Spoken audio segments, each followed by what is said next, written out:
Producer, ماہر قانون، مصنف، عالم، ان کی کتاب سفر نامہ شائع ہوئی ہے۔ مزاح لکھتے ہیں اور خوب لکھتے ہیں۔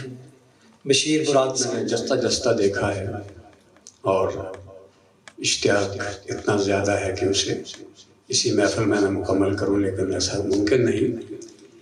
بہر طور کل اس کتاب کے بارے میں ہماری کچھ دوستوں کی بیٹھک ہوتی ہے، تو اس میں زیر موضوع یہ کتاب 2 دن سے ہے۔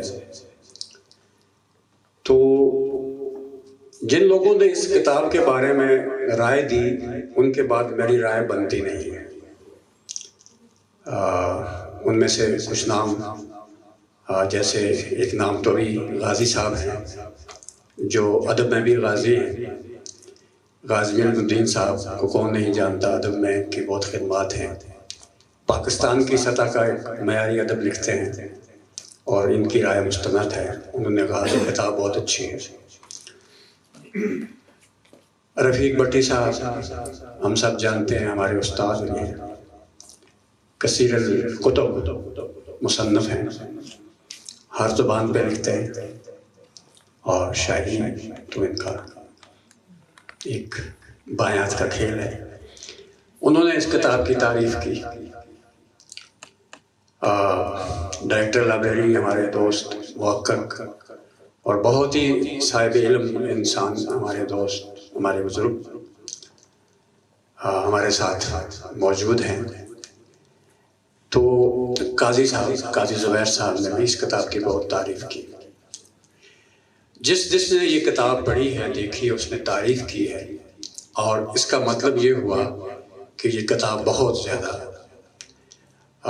مفید اور مثبت کتاب ہے۔ جس طرح کہ میں نے کہا کہ ان بزرگوں کے بعد میری بات بنتی نہیں، جو اس کتاب پہ رائے دے چکے ہیں۔ ابھی غازی صاحب نے عملی طور پر بھی اس کا مظاہرہ کیا ہے، بہت اچھا انہوں نے لکھا۔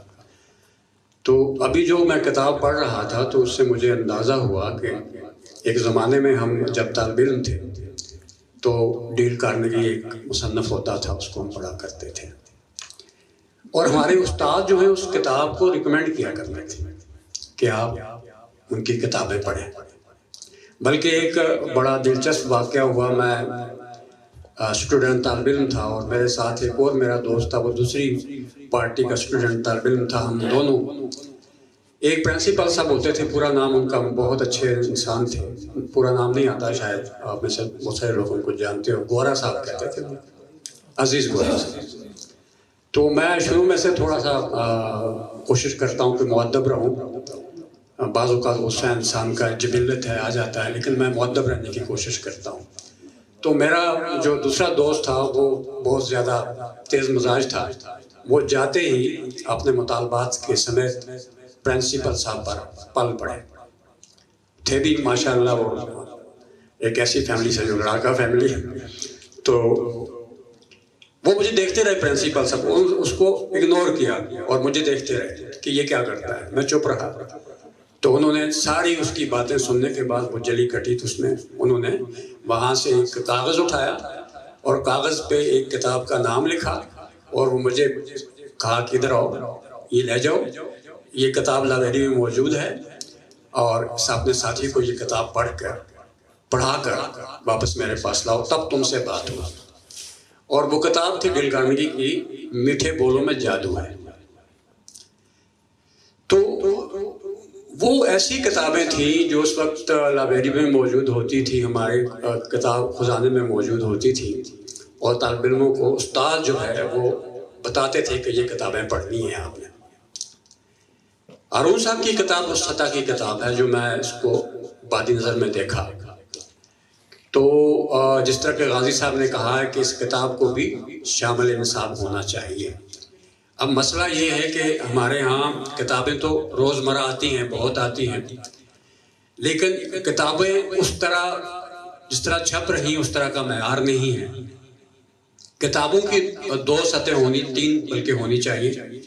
ایک انفارمیشن، ایک ایجوکیشن، اور تیسری جو انٹرٹینمنٹ ہے وہ میرے خیال میں ایک عام سطح کی کتاب ہوتی ہے، جس طرح کہ میرے بارے میں کہا گیا کہ میں بھی لکھتا ہوں اس پر۔ ایجوکیشن اور انٹرٹینمنٹ انفارمیشن یہ بہت ضروری ہے، خاص کر ایجوکیشن جو ہے وہ ہمیں درکار ہے بہت. ہم کتابوں سے دور ہو گئے ہیں، ہم نیٹ پہ چلے گئے. نیٹ پہ ہمیں انفارمیشن تو مل رہی ہے، ایجوکیشن نہیں مل رہی. جس طرح کہ ہمارے اسکولوں میں ایجوکیشن جو ہے وہ تو ہے، تربیت نہیں ہے، اسی طرح ہمیں نیٹ سے انفارمیشن مل رہی ہے لیکن ایجوکیشن ہماری نہیں ہو رہی. ہمارا اپنا خیال جو ہے وہ پنپ نہیں رہا.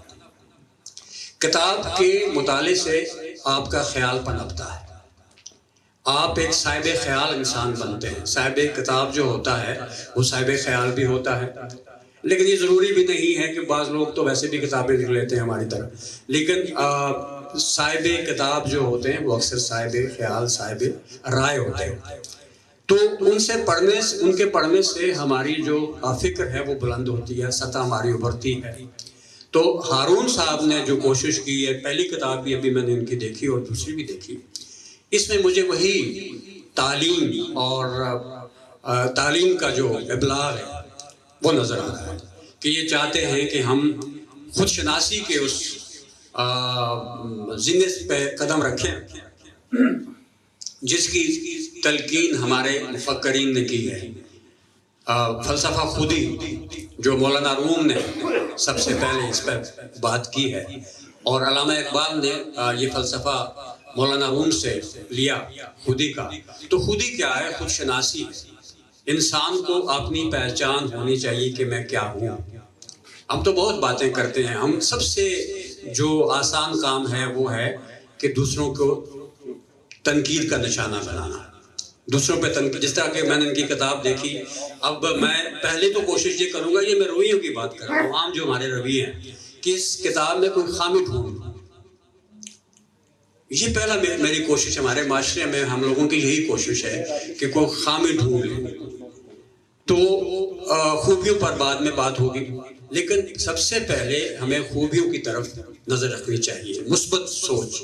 اور یہی میں کچھ جو موضوعات دیکھ پایا ہوں ہارون صاحب کے، وہ مثبت سوچ، مثبت عمل اور آگے بڑھنے کا ایک ایسا حوصلہ جو من حیث قوم ہمیں بہت اس کی ضرورت ہے. ہم من حیث قوم پیچھے جا رہے ہیں، آگے نہیں بڑھ رہے ہیں. اس کی وجہ میں بتاؤں، میرے کل بھی بات ہو رہی تھی دوستوں سے، اور میں کہہ رہا تھا کہ ہمارے جو بزرگ تھے، جو آپ اکثر ہمارے مجھ سے بڑی عمر کے اکثر لوگ یہاں بیٹھے، ان لوگوں کا مطالعہ بڑا اچھا تھا.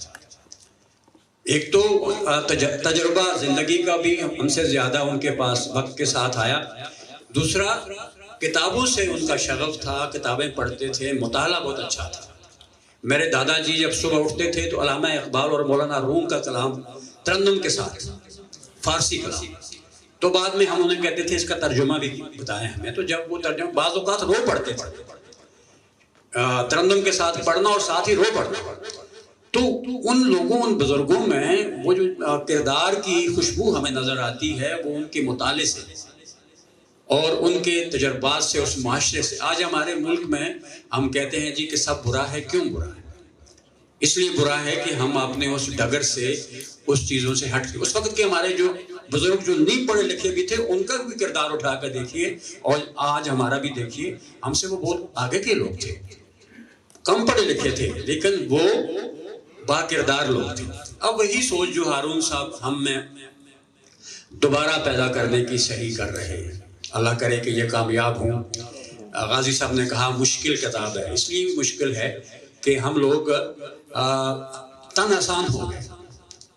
میں خود لکھتا ہوں، میری کتاب پہ، پہلی کتاب پہ ایک دوست نے تبصرہ کیا کہ بھائی آپ ایسا کریں کہ اس کتاب کے ساتھ ایک فروز اللغات بھی دیا کریں. میں ریڈیو سے وابستہ ہوں، جس طرح انہوں نے کہا، ٹیلی ویژن سے بھی رہا ہوں. ہماری ٹریننگ ہوتی تھی اس زمانے میں. آج کے ریڈیو کو چھوڑ دیجیے، آج ریڈیو وہ ریڈیو نہیں ہے، نہ ٹیلی ویژن وہ ٹیلی ویژن ہے. تلفظ برا ہے، سوچ نہیں ہے، فکر نہیں ہے، کچھ بھی نہیں ہے. اس وقت ہمیں ایک تربیت دی جاتی تھی، اور وہ یہ دی جاتی تھی کہ جو لسنر ہے، جو سامع ہے آپ کا، اس کو آپ نے اپنی سطح پہ لانا، اس کی سطح پہ نہیں جانا. کیونکہ ایجوکیشن کر رہے ہیں نا آپ. ان اداروں کا مطلب بھی ایجوکیشن ہوتا ہے، انفارمیشن اینڈ ایجوکیشن، اور انٹرٹینمنٹ وہ ایک مطلب چنک چھوٹا سا ہوتا ہے، بنیادی یہی ہوتا ہے کہ انفارمیشن یا ایجوکیشن۔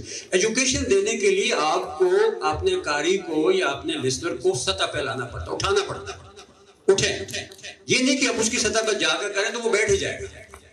تو آج کل جو معیار گر رہا ہے ہماری وہ ریڈیو کا صحیح، وہ جس طرح بھی معیار دیکھ لیں، وہ اس لیے گر رہا ہے کہ ہم اس سطح پہ جا رہے ہیں۔ طالب علم کو ہم نے اٹھانا ہے، ہم نے اس کی سطح پہ بات کریں گے تو بات وہیں رک جائے گی، کام آگے نہیں بڑھے گا۔ آج کل ہمارے استاد بھی، معاف کیجیے گا، اپنے اس منصب سے تھوڑا سا بے خبر ہیں۔ ہمارے استاد تھے، اور میں جب یہاں پڑھتا تھا تو مجھے بعد میں بھی احساس ہوا کہ میں کالج میں گیا تو مجھے وہ رائے تو میں نہیں دوں گا، لیکن اس وقت کی رائے میں نے پرنسپل صاحب سے کہا کہ میں جب اس دفتر میں آتا تھا، راجہ اسلم صاحب پرنسپل صاحب ہوتے تھے، اور ان کے کمرے میں رفیق بھٹی صاحب، نذیر انجم صاحب، طارق امین صاحب، اور پتہ نہیں کتنے بڑے بڑے پروفیسر بیٹھے ہوتے تھے، اور ان کی بحث کیا ہوتی تھی؟ فلسفہ ما بعد الطبیعت، شاعری، کیمیا، کیا کیا موضوعات وہ ہم کام کرتے تھے کہ یہ کیا بات کر رہے ہیں۔ آج ہم اور باتیں کر رہے ہیں اسی جگہ بیٹھ کر۔ اب میں معذرت چاہتا ہوں، یہ تھوڑا سا دکھ ہوتا ہے۔ آپ بھی وہی علم کی اگر باتیں کریں، ہم اپنے آپ کو اٹھائیں اور اس سطح کو بلند کریں تو ہم ایک اچھی قوم ہیں، ہم ایک بہت ذہین قوم ہیں۔ ہم کوئی ایسی بات نہیں کہ ہمارے ذہن میں کچھ پڑتا نہیں، ہم تن آسان ہو گئے، ہم آسانیاں پیدا کر رہے ہیں اپنے لیے اور پیچھے چلے۔ اس پہ کہنے کو بہت کچھ ہے، لیکن ہارون صاحب کو میں اس لیے بھی داد دوں گا بس آخری 2-4 باتوں میں، کہ ہارون صاحب کا تعلق جس معاشرے سے ہے، اس معاشرے نے اپنے آپ کو کئی اعتبار سے کھو دیا ہے، اور کئی اعتبار سے اس معاشرے نے ہم سے بہت کچھ سیکھا اور آگے چلے گا۔ اخلاقیات اور تمدنی زندگی اور تہذیبی زندگی جو ہمارے پاس ہونی چاہیے تھی، وہ اب ان کے پاس ہے، ہمارے پاس نہیں ہے۔ لیکن انہوں نے وہاں رہ کر اپنے ادب کی، اپنے علم کی اور اپنی زبان کی خدمت کر رہے ہیں۔ یہ بہت ہی قابل فخر بات ہے کہ ہم لوگ وہاں جاتے ہیں، مجبوری بھی ہے، مزدوری کرتے ہیں، کوئی بری بات نہیں ہے، لیکن جن لوگوں نے اس کام کے ساتھ ساتھ اپنے فرائض بھی یاد رکھے ہیں، اپنے ملک کو بھی یاد رکھا ہے، اس کی ترقی کو بھی یاد رکھا ہے، اس کی تعمیر کو بھی یاد رکھا ہے، وہ ہمارے لیے قابل قدر ہے۔ ہارون صاحب یقیناً ایک کافی سارے لوگوں میں، بہت سارے لوگ ایسے ہیں جو اپنے ملک کا خیال رکھ رہے ہیں، اپنے لوگوں کا خیال رکھ رہے ہیں، تو ان میں سے ہارون صاحب ایک قابل قدر شخصیت ہیں ہمارے لیے، اور قابل تقلید بھی ہیں۔ ہمارے جو بچے ہیں جن کو ہم کہتے ہیں، پوچھتے ہیں کہ کیا بننا چاہتے ہو، تو ان کے عجیب عجیب خیال ہوتے ہیں۔ تو خیال یہ ہونا چاہیے ہمارے بچے کا بھی کہ اچھا انسان بننا۔ میں نے اپنے بچے کو یہی بات سکھائی ہے، وہ چھوٹا سا ہے لیکن اس سے کوئی پوچھتا ہے کیا بنو گے تو وہ کہتا ہے میں ایک اچھا انسان بنوں گا۔ ابھی اس کو انسان کی تعریف کا بھی پتہ نہیں ہے، لیکن سوچ یہی ہونی چاہیے۔ اور ہارون صاحب نے ہمیں ایک اچھا انسان بننے کے لیے ایک راستہ بتایا ہے، بس کہ دشوار ہے ہر کام کا آسان ہونا، آدمی کو بھی میسر نہیں انصاف ہونا۔ بہت شکریہ۔